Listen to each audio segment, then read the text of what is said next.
down the new 6 months graduate visa, the updated post study work visa rules, key restrictions you need to know.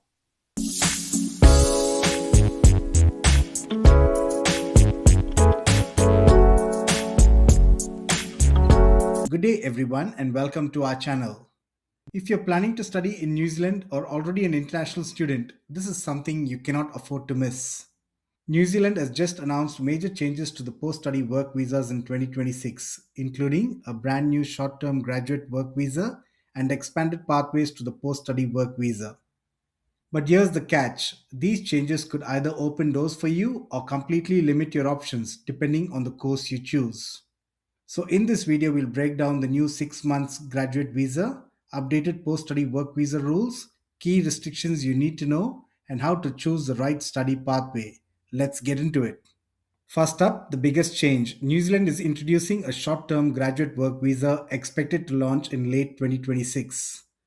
This is a temporary visa that gives you up to 6 months of open work rights. That means you can work for any employer, gain local experience, and try to transition into an accredited employer work visa.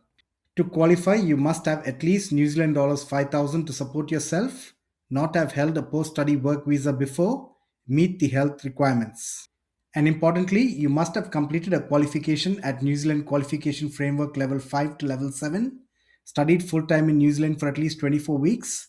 That is not an English language course, foundation course, or bridging courses. And here's the key part, the qualification must not already qualify you for a post study work visa. You must apply within 3 months of your student visa expiring. Miss that, you miss the opportunity. Let's look at the important restrictions. Now, this is where many students get caught out. Even though it's an open work visa, it comes with some serious limitations. Restrictions include you must work for an employer, no business ownership, no self employment.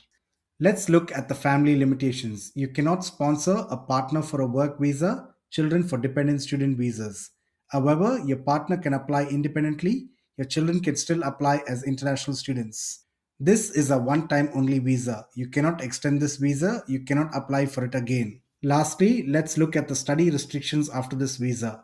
If you want to study again, you can only do so if it's a bachelor's degree or higher and it leads to eligibility for a post study work visa. This means you cannot freely switch courses or providers anymore. If you found this update helpful, don't forget to like this video, subscribe for more migration updates, and hit the bell icon so you never miss a new release. Post-study work visa expansion. Now let's talk about the good news. New Zealand is expanding eligibility for the post-study work visa. From late 2026, you can qualify for a post-study work visa if you complete a graduate diploma, level 7 in New Zealand, study full-time for the entire course, and do not use cross-crediting or prior learning. And importantly, you must already hold a bachelor's degree. This can be from New Zealand or overseas. Documents required to apply for the visa, bachelor's degree certificate, academic transcript. Good news, you do not need an international qualification assessment. Visa duration, under this pathway you can get a post-study work visa for up to 1 year. One-time rule, just like before, you can only get one post-study work visa in your lifetime, even if you study further later. Family benefits. Unlike the short-term visa, the post-study work visa allows you to sponsor your partner for a work visa, support your children for student visas, bring family on visitor visas.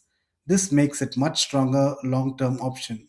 So what do these changes really mean? New Zealand is clearly shifting towards a skill-focused migration, stronger links between study and employment, reducing low-value education pathways. Key takeaway, not all courses will lead to work rights anymore. Choosing the wrong course could leave you with only a 6 months visa or no pathway at all. If you're planning to study in New Zealand, here's what you should do. Choose qualifications that lead to a post-study work visa. Understand the difference between a level 7 degree versus non-degree. Plan your pathway towards an AEWV or residence pathways. In closing out, the short-term graduate work visa is a useful backup option, but it's not a long-term solution. The real goal should always be a post-study work visa pathway because that's what gives you time, stability, and a real chance to build a future in New Zealand. If you're planning your study pathway and want to make sure you choose the right course for migration outcomes, make sure you get proper advice before you enroll. Thank you for watching. We'll see you in our next video.